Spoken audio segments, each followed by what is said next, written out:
आखिर भविष्य की क्या परिभाषा है? कर्म क्या होता है? कुंडली अच्छी होने पर भी आपका भाग्य पूर्ण रूप से फलित नहीं होता है। इन सभी समस्याओं की जानकारी के लिए देखिए आप ज्योतिष और हम में।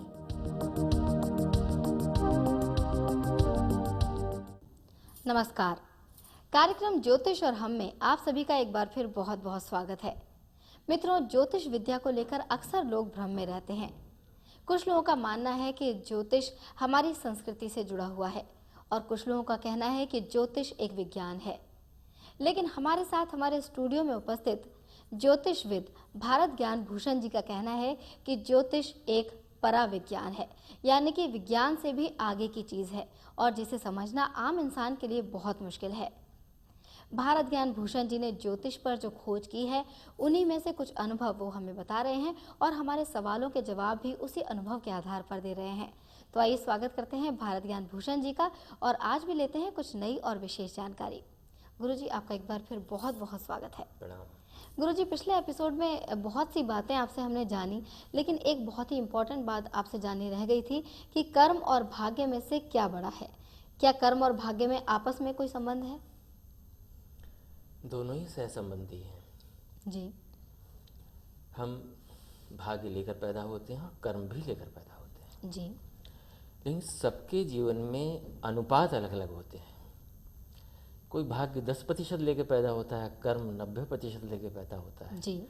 ऐसे व्यक्ति को, ऐसे जातक को 90% यानी अधिक कर्म करना पड़ता है। बिल्कुल।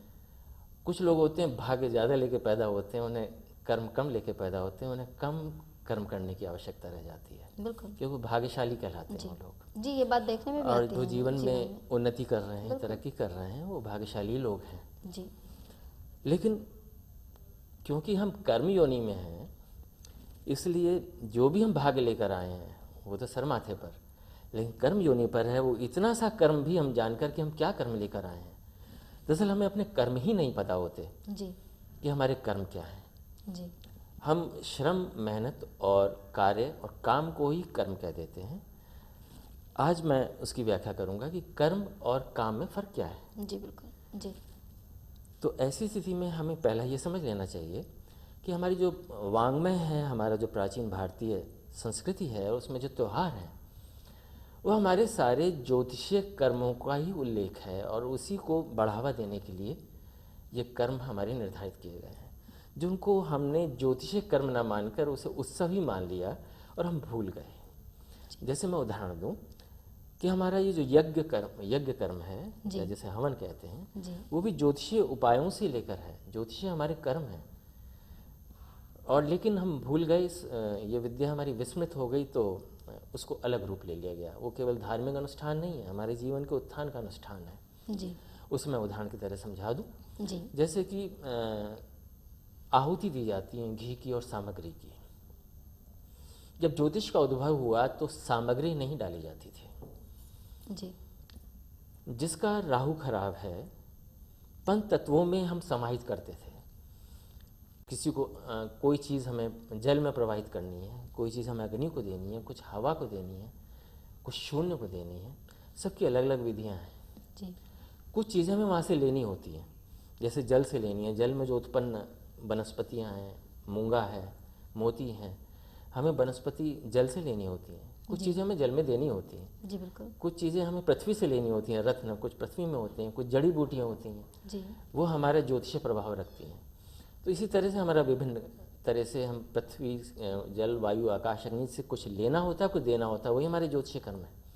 उसी से हम पंच तत्वों का संतुलन कर पाते हैं। यज्ञ में ये होता था कि जिनका राहु खराब है वहाँ काले तिल हम आहूत करते थे। जिनका केतु खराब है वहाँ जौ आहूत करते थे। जी। जिनका चंद्रमा खराब है वो चावल आहूत किया जाता था। जी। जिनका शुक्र खराब है वो घी आहूत करते थे। इसी प्रकार विभिन्न वनस्पतियाँ ग्रह, राशि, नक्षत्रों के गणना से उनको वो दिया जाता जी था। बिल्कुल। लेकिन क्योंकि ये विद्या विलुप्त होने पर ये सब मिक्स कर दिया गया और मिक्सचर को हम सामग्री बोलते हैं। तो हम सही उपयोग यज्ञ का, ज्योतिषीय उपायों का, कर्म का नहीं कर पा रहे हैं। जी, वो अब हमें जानना जरूरी है, बहुत ज़्यादा। ताकि हम उसका ज्योतिषीय लाभ भी ले सकें। बिल्कुल। जीवन का जो कर्म है वो हम सही मानों में कर सकें। ऐसी स्थिति में जैसे मैं एक उदाहरण दूं कि फर्क कीजिए, किसी घर के मुखिया को ज़्यादातर यज्ञ में हम देसी घी पकड़ाते हैं कि आप घी की आहुति दीजिए, जी, बाकी सब सामग्री डालेंगे। बिल्कुल। ऐसी स्थिति में मित्रों, यदि आप फर्ज कीजिए कि वह घर का मुखिया जिसका शुक्र उच्च का हो, भाग्य का स्वामी हो, और वही घी अग्नि में डाल रहा हो, तो इसका तात्पर्य क्या हुआ? अर्थात वह अपना भाग्य स्वयं अपने हाथों से जला रहा है। ऐसी अवेयरनेस के अभाव में हम कभी कभी अपना भाग्य इसी तरह से लीकेज करते हैं। बिल्कुल।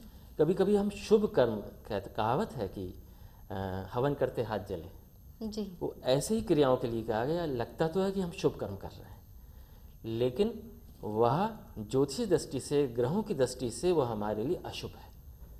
तो हमें जो हमने खोजा है वो ऐसे ही खोजा है कि हम कर्म अपने नियंत्रित कर पाएँ। क्या हमारे निषेध कर्म है जो नहीं करने चाहिए, जी, और क्या हमारे करने वाले कर्म है जो अवश्य कर लेने चाहिए। जी। यानी पूजा पाठ में जो कर्म करते हैं वो भी ज्योतिषीय आधार पर ही हमें करने चाहिए। निश्चित रूप से जितने भी त्यौहार हैं, जितनी पूजा पाठ हैं, सबके पीछे ज्योतिषीय कर्म का ही अनुष्ठान है। जी, लेकिन ये एक ऐसा समय आया कि हम सब, पूरा समाज ज़्यादातर अनपढ़ था कुछ 100 साल पहले, और कुछ मूर्खों लोभियों के हाथ में ये विद्या आ गई थी। जी, ऐसी स्थिति में हुआ ये कि इसका ह्रास हुआ, इसका उत्थान की जगह ह्रास हुआ, लोगों का अविश्वास बढ़ा, और कर्म कांड के नाम से लोग पाखंड समझ के इससे बचने लगे। जी, बिल्कुल। जबकि कर्म से नहीं बचता, कर्म को तो बड़ा पवित्र शब्द आदमी मानव मानता है, जी, लेकिन कर्म कांड को एक पाखंड और इससे बचना चाहता है। जी, हमने जो खोजा है उसमें कर्म कांड में जो कर्म है हमारे, हम अपने लिए क्या कर्म कर लें, वो व्यक्ति विशेष अपने आप ही क्या कर्म करना है क्या नहीं करना, उसी से सब कुछ नियंत्रित हो जाता है। इसमें किसी कर्मकांड, जो प्रचलित कर्मकांड रहे हैं, उसकी भी आवश्यकता नहीं रह जाती। जी, जी। यानी हम जो अपनी कुंडली के आधार पर ये निर्धारित कर सकते हैं कि हमें कौन कौन से कर्म करने हैं और कौन कौन से नहीं करने हैं। और फिर स्पष्ट कर दूं, कर्म में और कार्य और कामों में बहुत भेद है। जो फर्क हम है। दैनिक चर्या में जो हम करते हैं, जी, वो हमारे काम और कार्य हैं, श्रम और मेहनत है, वो कर्म नहीं है। जी। मैं चाहूँगी गुरुजी एक बार दर्शकों को सही सही विस्तार से बता दीजिए कर्म की श्रेणी में क्या क्या आता है, किन्हें हम कर्म कहेंगे और किन्हें हम कार्य कहेंगे जो हम दैनिक अपनी ज़िंदगी में करते हैं। इसको हमें ठीक से समझ लेना होगा। जी, मनुष्य जब जंगलों में रहता था तो उसका घर गुफा थी, कंदराओं में रहता था। मनुष्य कंदराओं से निकलकर ग्रामों में, नगरों में आया। जी, आज उनके रहने की विलाएं आसमान छू रही हैं। कितना तरक्की किया है। जो पशु पक्षी हैं वो वहीं की वहीं हैं। बया भी आज वही घोंसला बना रही है उसी तरह से, उसमें कोई परिवर्तन नहीं हुआ है। बिल्कुल। शेर अब भी मान में रह रहे हैं, उनमें कोई परिवर्तन नहीं हुआ। कारण ये है कि मनुष्य कर्म योनि है और वो भोग योनि है। जी, एक चीज़ हमें और समझ लेनी चाहिए, क्योंकि मुझे बताना है कि कार्य और कर्म में क्या भेद है। श्रम वो कहलाता है जिसका हमें पारिश्रमिक मिलता है। जी, बिल्कुल। श्रम का केवल पारिश्रमिक मिलता है जीवन में। जो हम दैनिक कमाने के लिए जो कार्य करते हैं वो श्रम है, उसे मेहनत कहते हैं। वही काम और कार्य भी कहलाया जा सकता जी, है। जिस श्रम में दूरदर्शिता, गणना, लगातार प्रगति और लगातार कुछ नई सोच और लगातार ही कुछ ना कुछ उसमें बढ़ोतरी और अच्छाई की तरफ बढ़ना हो, साधारणतः हम उसे कर्म कह सकते हैं। नहीं, कर्म बिल्कुल अलग हो जाते हैं दैनिक कार्यों से भी और श्रम से भी। तो हमें ध्यान में रखना चाहिए कि हम कर्म करें जिससे हम भी प्रगति को प्राप्त कर सकें और सफलता हमें सही सही मिल सके। जब श्रम के साथ कर्म जोड़ता है तो उसके फल की बात ही कुछ और होती है। जी, बिल्कुल। और गुरुजी, क्या सभी के कर्म कुंडली के अनुसार अलग अलग होते हैं? यदि हमारे देश में 100 करोड़ लोग हैं तो 100 करोड़ ही कर्म है। 100 करोड़ ही कर्म हैं।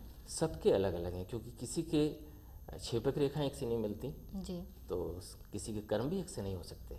जी, सबके लिए अलग अलग हैं, और वही खोजना और खोज कर आपको देना, ये मेरा उद्देश्य रहा है। जी। और ये कर्म निर्धारित कौन करता है? क्या ये कर्म भी हमारे ग्रहों से ही प्रभावित होते हैं, ग्रहों से ही निर्धारित होते हैं? निश्चित रूप से जी, ये जो भाग्य जो हमारा निर्धारित होता है वो भी ग्रहों के और नक्षत्र और राशियों के संतुलन से होता है। जी और कर्म भी वहीं से संतुलित होता है कि हमें क्या निषेध कर्म है हमारे लिए जी और क्या करने वाले कर्म है। जी हमारा यदि कोई जीवन में योजना है, कोई भविष्य में योजना है, जी तो उसको निश्चित रूप से हम कर्म के माध्यम से, यदि हम कर्म अपने जान लें, उस योजना को हम सक्रिय रूप से उसे क्रियान्वित कर सकते हैं, हम उसको सफल ले सकते हैं जीवन में। उसे हम अपनाकर, अपने कर्म को अपनाकर जो योजना है, जो लक्ष्य है हमारा, उसे पा सकते हैं। जी और यह लक्ष्य पाने के लिए कुदरत हमारा सहयोग या मदद कर सकती है, जी क्योंकि हम कर्मशील हो गए, बिल्कुल खाली श्रमशील नहीं। जी, कर्मशील भी हो गए हैं हम, जी। ये मानना पड़ेगा। गुरुजी, एक और बात बहुत ही इम्पोर्टेंट मैं जानना चाहूँगी आपसे कि कौन से कर्म निषेध हैं और कौन से कर्म हमें करने हैं? क्या ये सब हमारी कुंडली में इन सब की डिटेल होती है, विस्तृत इनकी चर्चा होती है? हाँ बिल्कुल, देखिए वास्तविक जो कर्मों का ब्यौरा है वो तो हमें छेपक रेखाओं से ही मिलता है, लेकिन क्योंकि छेपक रेखाएं और जन्मपत्री आपस में बिल्कुल सहसंबंध रखती है, इसलिए हम जन्मपत्री से भी जान सकते हैं। जी जैसे एक मोटे तौर पर हम कह सकते हैं कि यदि आपका शनि जी अष्टम भाव में है, तो यदि आप कोई धर्मशाला बनाते हैं या किसी को मुफ्त में अपने घर ठहरने भी देते हैं, जी तो आपका शनि कुप्रभावी हो जाएगा और शनि आपको प्रभाव सही नहीं देगा। जी यदि आप पेइंग गेस्ट रखते हैं तो शनि जो है सुप्रभावी हो जाएगा। इस तरह से यदि बृहस्पति दशम घर में है, तो यदि आप मंदिर बनवाने के लिए या घर में मंदिर बनवाते हैं, कोई भी सहयोग करते हैं, तो आपके लिए उसका नेगेटिव प्रभाव होगा। जी आप पर इस तरह के इल्ज़ाम लग सकते हैं कि आपको जेल तक हो सकती है। ऐसी स्थिति में वह मंदिर बनवाना भी आपके लिए अशुभ हो सकता है। बिल्कुल, जबकि कहा जाता है इसी कि तरह से यदि चंद्रमा यदि आपके छठे घर में है जी और आप यदि प्याऊ खुलवाते हैं, एक पुण्य कार्य करते हैं, आप लस्सी बांटते हैं या किसी को पेय पदार्थ देते हैं, जी तो आपके स्वास्थ्य में बहुत खराबी हो सकती है और सब कुछ ऐसा लगता है कि सब कुछ ठीक था, ये क्या हुआ। तो कभी कभी इसी तरह के कर्म होते हैं, हमारे जो ग्रहों से पता चलते हैं कि कौन से हमारे लिए निषेध कर्म है, कि सब कुछ अच्छा होते हुए भी एक अच्छा कर्म करने पर भी, अच्छा एक शुभ कार्य करने पर भी हमें उसका फल जो है वो उचित ना मिलके बिल्कुल। विपरीत मिला। जी तो यही हमें अवेयरनेस की जरूरत जी, है। इस बात को लेकर कई बार लोग परेशान भी हो जाते हैं जी कि हमने कर्म तो अच्छा किया था लेकिन फल हमें अच्छा नहीं मिला, तो शायद इसका यही कारण है कि वो कर्म हमें करना ही नहीं था। जी जी गुरुजी, शेपक रेखाओं की बात चल रही है, तो शेपक रेखाएं क्या होती हैं? और जिन लोगों को अपनी कुंडली के बारे में कुछ नहीं पता, यानी कि अपनी ग्रहों के बारे में अपनी डिटेल कुछ नहीं पता, बर्थ टाइम वगैरह, तो क्या वो शेपक रेखाओं के द्वारा अपने भविष्य को जान सकते हैं? बिल्कुल निश्चित। देखिए छेपक रेखाओं की अपने अलग से एक विधा है देखने की, जी उससे देखी जा सकती है।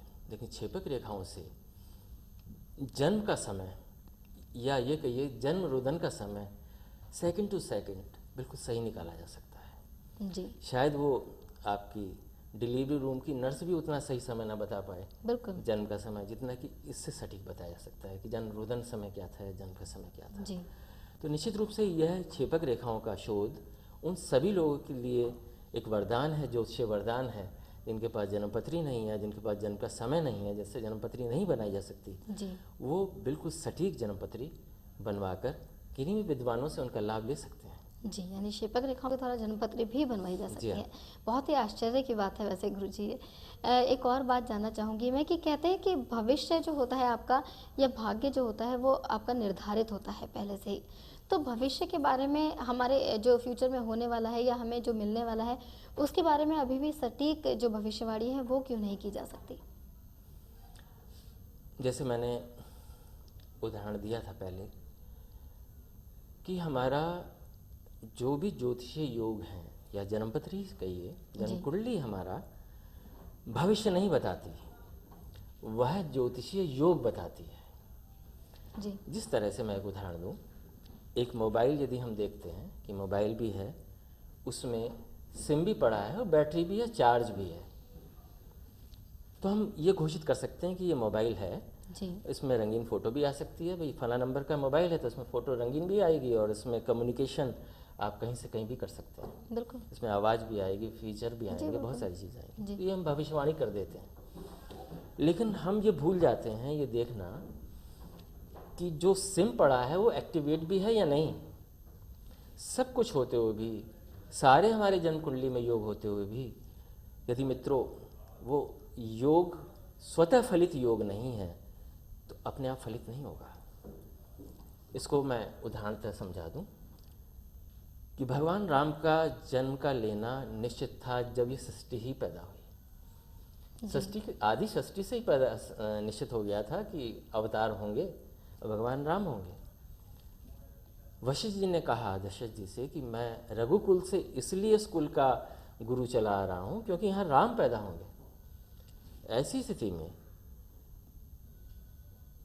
वशिष्ठ जी ने कहा कि इसमें पुत्रेष्टि यज्ञ करना होगा उस योग को फलित करने के लिए जी, और उसके बगैर संभव नहीं है। तो दशरथ जी ने इसे हास्य विनोद में लिया और ये कहा कि जब ब्रह्मा जी ने नियत कर दिया है, प्रकृति में नियत है कि राम पैदा होंगे, इसलिए आप यहाँ पर हैं जी, तो फिर होंगे ही। बिल्कुल। इसलिए दशरथ जी ने यज्ञ नहीं कराया। समय टलता रहा, जब वानप्रस्थ का समय आने को हो गया तब सब लोगों ने हाथ जोड़कर कहा कि महाराज यज्ञ करा लीजिए। तब यज्ञ हुआ, फल निकला, रानियों ने खाया और सब एक ही दिन चारों पुत्र पैदा हुए। कुछ ही समय का अंतराल रहा जी, ऐसी स्थिति में ये स्पष्ट होता है, उदाहरण और भी बहुत हैं, लेकिन एक ही उदाहरण से स्पष्ट होता है कि प्रबल योग होने पर भी यदि योग ऑटो एक्टिवेटेड नहीं है तो उसे एक्टिवेट करा के ही वो फलित होगा। जी, एक्टिवेट कराने के साधन माध्यम बहुत सारे हो सकते हैं। जी, बिल्कुल। जैसे मैं जानना चाहूँगी कि क्या क्या माध्यम हो सकते हैं उन्हें एक्टिवेट कराने के। मेरे ख्याल से जो हमारे जीवन में परेशानियाँ आती हैं, रुकावटें आती हैं, वो इसीलिए आती हैं जिस तरह से आपने कहा कि हमें जो मिलना है वो नहीं मिल रहा, जिस तरह से आपने उदाहरण दिया कि सिम एक्टिवेटेड नहीं है, तो क्या ऐसा हमारे जीवन में रह जाता है जिसकी वजह से हमें फल नहीं मिल पाता? बिल्कुल। एक तो ये होता है कि हम निषेध कर्म करते रहते हैं, वो जी। हमारे ग्रहों के प्रभाव को नेगेटिव करते रहते हैं और जी। हमारी ऊर्जा को घटाते रहते हैं। जी, जो हमें सकारात्मक प्रयोग करना चाहिए, सकारात्मक कर्म करने चाहिए, वो हमें ना जानने की वजह से हम नहीं कर पाते। बिल्कुल। उसकी वजह से एक डेफिशिएंसी हमारे ऑस्ट्रल बॉडी के प्रभाव में आती रहती है, जी, जिसकी वजह से हम पूर्ण प्रभाव नहीं ले पाते। जी। और ऐसा लगता है कि भाग्य में ज्योतिष विद्वान बताते हैं जी, बिल्कुल। कि सब कुछ होगा, लेकिन कुछ फिर भी कुछ दिखता नहीं नहीं होता, है। बिल्कुल। जी, तो दिखता सिर्फ इसलिए नहीं है कि योग फलित नहीं हो पा रहे हैं। जो ऑटो एक्टिवेटेड होते हैं वो तो अपने आप फलित होते हैं, कुछ एक्टिवेट कराना होता है, वहीं कर्म की ज़्यादा महत्ता बढ़ जाती है। जी, यही बात है। ये कर्म की महत्ता इसीलिए बढ़ जाती है कि अगर आपको जीवन में बहुत कुछ चाहिए जो आपकी कुंडली में लिखा हुआ है, तो आपको सही सही कर्म करने होंगे। जी, यही कर्म ज्योतिष है जिसके बारे में आप हमें बता रहे हैं। एक और बात जानना चाहूँगी गुरुजी कि जब हम जानना चाहते हैं कि जैसे जो हमारे जीवन में जो संभावित घटनाएं होने वाली होती हैं, जो भी हमारे जीवन में आगे घटना होने वाली है, चाहे वो एक्सीडेंट हो या कुछ भी हो, तो क्या उसे कंट्रोल किया जा सकता है ज्योतिषीय विद्या के द्वारा? देखिए, हम जीवन की घटनाओं को मैंने 3 भागों में बांटा है। एक तो अटल घटनाएं जो टाली ही नहीं जा सकती। वो अपवाद अलग है कि मनुष्य कर्म योनि में होने के कारण अटल घटनाओं को भी टाल पाया है। जी, जैसे सत्यवान सावित्री। जी, सत्यवान की आयु निश्चित थी, मृत्यु हुई, बिल्कुल। लेकिन जीवन भी ले लिया और 100 पुत्र भी ले लिए प्रकृति से, जो कि कहीं भाग्य में नहीं लिखे थे। जी, ये कर्म रूपी मानव की ही एक योजना थी जो 1 वर्ष सावित्री ने खोज की और चलाई कि कैसे मौत आती है और कैसे टाली जा सकती है और कैसे इसका सिस्टम है। जी, उसने खोज की और उसने पाया। मार्कंडेय उदाहरण है, पौराणिक जी। उदाहरण की 5 वर्ष की आयु में उनकी बिल्कुल। जी, मृत्यु हो जानी थी, लेकिन उन्होंने जीवन पाया और एक महर्षि बने। जी, जो ऋषि विश्वामित्र थे, उन्होंने देवताओं को धता बताकर अपना स्वर्ग अलग बना दिया, जी, गायत्री उत्पन्न कर दी। जी। ये कर्म रूपी मानव के उदाहरण है जी, जो यानी ये अटल। सब चीज़ें काफ़ी वर्षों पहले हो चुकी हैं, जी हाँ, जिसके बारे में किसी ने कभी सोचा नहीं, जिस पे कभी किसी ने खोज हाँ। नहीं की, और वही खोज आपने की और आपने ये अनुभव प्राप्त किया कि कर्म ज्योतिष के द्वारा या ज्योतिषीय कर्मों के द्वारा बहुत सी घटनाओं को कंट्रोल किया जा सकता है। दर्शकों, बहुत ही बढ़िया जानकारी दे रहे हैं हमें भारत ज्ञान भूषण जी। ऐसी ही और जानकारी के लिए आप देखते रहिए हमारा ये कार्यक्रम ज्योतिष और हम। और अगर आपके मन में है कोई प्रश्न तो आप भी हमें पत्र लिखिए और ईमेल भेजिए, जिससे हम आपके प्रश्नों के जवाब दे सकें। गुरुजी, बहुत बढ़िया जानकारी दे रहे हैं आप। अगले एपिसोड में भी कुछ इसी तरह की बढ़िया और नई सी जानकारी आपसे चाहेंगे। आज के लिए आपका बहुत बहुत धन्यवाद। नमस्कार। नमस्कार।